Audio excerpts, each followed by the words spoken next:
Hello students, Atharva जी के classes में आपका एक बार फिर से स्वागत है। आज के वीडियो में हम कर रहे हैं सोलर सिस्टम पर 25 क्वेश्चन जो बहुत ही इंपॉर्टेंट हैं। तो चलिए शुरू करते हैं। पहला प्रश्न, सूरज की उस परत को क्या नाम दिया गया है जिसे हम पृथ्वी से देख सकते हैं? उत्तर है फोटोस्फीयर। सूर्य मुख्य रूप से हाइड्रोजन और हीलियम से बना है और इसका फोटोस्फीयर लगभग 100 किलोमीटर मोटा है। अगला प्रश्न है, सूर्य की ऊर्जा का स्रोत क्या है? उत्तर है परमाणु संयलन या न्यूक्लियर फ्यूजन। हाइड्रोजन और हीलियम का फ्यूजन सूरज की एनर्जी का स्रोत है। अगला प्रश्न है, सूर्य ग्रहण कब होता है? उत्तर है जब चंद्रमा पृथ्वी और सूर्य के बीच में आ जाता है तब सूर्य ग्रहण होता है और सूर्य ग्रहण न्यू मून्स डे यानी अमावस्या पर ही होता है। अगला प्रश्न है, सूर्य ग्रहण के दौरान दिखाई देने वाली सूर्य की बाहरी परत को किस नाम से जाना जाता है? उत्तर है कोरोना। ये जो इस तस्वीर में आपको बाहरी परत दिख रही है सूरज की, उसे ही कोरोना कहते हैं। अगला प्रश्न है, सूर्य की सतह पर काले धब्बे किस नाम से जाने जाते हैं?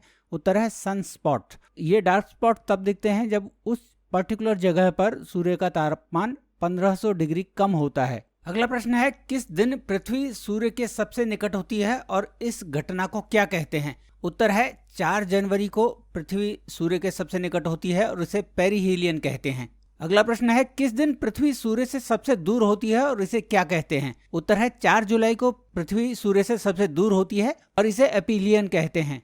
और अब उन 2 प्रश्नों के उत्तर जो मैंने पिछली क्लास में पूछे थे। मैंने पूछा था कि प्रेसिडेंट कितने लोगों को लोकसभा में नॉमिनेट कर सकता है, तो उत्तर है किसी को भी नॉमिनेट नहीं कर सकता। 2020 से पहले ये एक प्रावधान था कि एंग्लो इंडियन सोसाइटी के 2 लोगों को प्रेसिडेंट नॉमिनेट कर सकता था, लेकिन अब ये प्रावधान खत्म कर दिया गया है। दूसरा था कि विंटर ओलंपिक में किस भारतीय खिलाड़ी ने पार्टिसिपेट किया है, तो वो है आरिफ मोहम्मद खान जो कि स्कीयर हैं। कात्यायनी ने दोनों प्रश्नों का सही जवाब दिया है, तो मैंने congratulation Katyayani, God bless you बेटा। अगला प्रश्न है, सूर्य का आकार पृथ्वी से कितना गुना बड़ा है? उत्तर है 109.2 गुना बड़ा है। नासा के अनुसार सूर्य का आकार पृथ्वी के व्यास से 109.2 गुना बड़ा है। अगला प्रश्न है, सूर्य के प्रकाश को पृथ्वी की सतह पर पहुंचने में कितना समय लगता है? उत्तर है 8 मिनट 20 सेकंड। अगला प्रश्न है, सूर्य के सबसे निकट का सबसे छोटा ग्रह कौन सा है और सूर्य के चारों ओर एक चक्कर पूरा करने में उसे कितना समय लगता है? तो उत्तर है मरकरी या बुध ग्रह सबसे निकट है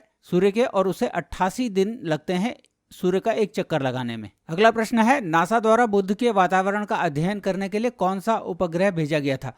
उत्तर है मैरिनर 10 नामक उपग्रह। इसे नासा ने 1973 में लॉन्च किया था। और अब मैं आपसे 2 प्रश्न पूछ रहा हूं जिसके जवाब मैं आपसे एक्सपेक्ट करता हूं कि आप कमेंट बॉक्स में जरूर देंगे। पहला प्रश्न है, वो कौन से भारतीय चीफ जस्टिस थे जिन्होंने इंटरिम प्रेसिडेंट के रूप में भी काम किया? और दूसरा प्रश्न है, नंदवंश का संस्थापक और अंतिम शासक कौन था? अगला प्रश्न है, सौरमंडल के कौन से 2 ग्रहों का कोई उपग्रह नहीं है? उत्तर है बुध और शुक्र, मरकरी एंड वीनस। अगला प्रश्न है, किस ग्रह को पृथ्वी का ट्विन सिस्टर भी कहा जाता है?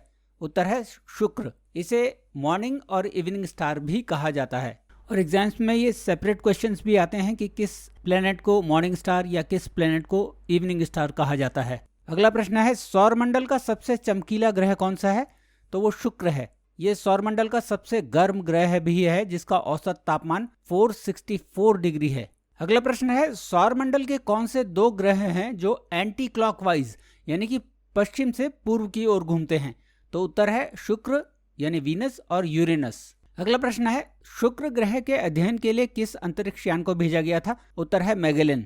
4 मई 1989 को ये लॉन्च किया गया था और ये 10 अगस्त 1990 को शुक्र की कक्षा में पहुंचा था। अगला प्रश्न है, पृथ्वी का कौन सा मोमेंट दिन और रात के बनने के लिए उत्तरदायी है? उत्तर है पृथ्वी का अपनी धुरी पर घूमना, जिसे रोटेशन कहते हैं, दिन और रात को बनाता है और पृथ्वी अपनी धुरी पर 24 घंटे में एक चक्कर लगाती है। अगला प्रश्न है, पृथ्वी की कौन सी गति ऋतुओं यानी सीजन्स के लिए उत्तरदायी है? उत्तर है पृथ्वी का सूर्य के चारों ओर चक्कर लगाना या रिवोल्यूशन करना ऋतुओं के लिए या सीजन्स के लिए उत्तरदायी है। अगला प्रश्न है, किसी भी वस्तु का भार पृथ्वी पर सबसे न्यूनतम कहाँ होता है? उत्तर है इक्वेटर पर या भूमध्य रेखा पर। क्यों होता है?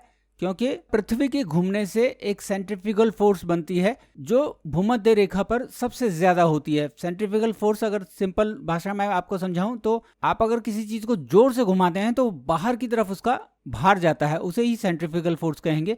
तो वो सबसे ज्यादा इक्वेटर पर होती है और क्योंकि वो भार बाहर की तरफ होता है इसलिए वहां पर किसी भी चीज का वेट कम होता है। अगला प्रश्न है, विश्व पृथ्वी दिवस या वर्ल्ड अर्थ डे कब मनाया जाता है? उत्तर है 22 अप्रैल को। वर्ल्ड अर्थ डे 1970 से मनाया जा रहा है और इसका मुख्य उद्देश्य है पृथ्वी के एनवायरमेंटल प्रोटेक्शन के लिए जागरूकता फैलाना है। अगला प्रश्न है, किस ग्रह को लाल ग्रह के नाम से भी जाना जाता है? उत्तर है मंगल ग्रह को, यानी मार्स को।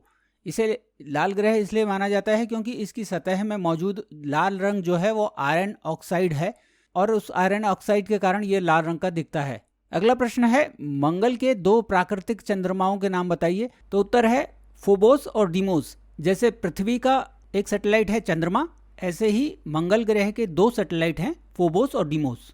अगला प्रश्न है, मंगल ग्रह के उस पर्वत का नाम बताइए जो माउंट एवरेस्ट से भी 3 गुना ऊंचा है। उत्तर है निक्स ओलंपिया माउंटेन, ये एक ज्वालामुखी है। अगला प्रश्न है, मंगल ग्रह पर नासा का अंतरिक्ष अन्वेषण मिशन कौन सा था? उत्तर है फीनिक्स मार्स लैंडर। इसे 4 अगस्त 2007 को लॉन्च किया गया था और यह 25 मई 2008 को मंगल की सतह पर उतरा था। और फीनिक्स मार्स लैंडर ने ही पहली बार मंगल पर बर्फ होने के बारे में जानकारी दी थी। अगला प्रश्न है, नासा द्वारा मंगल ग्रह पर जीवन की संभावना का पता लगाने के लिए कौन सा मिशन शुरू किया गया था?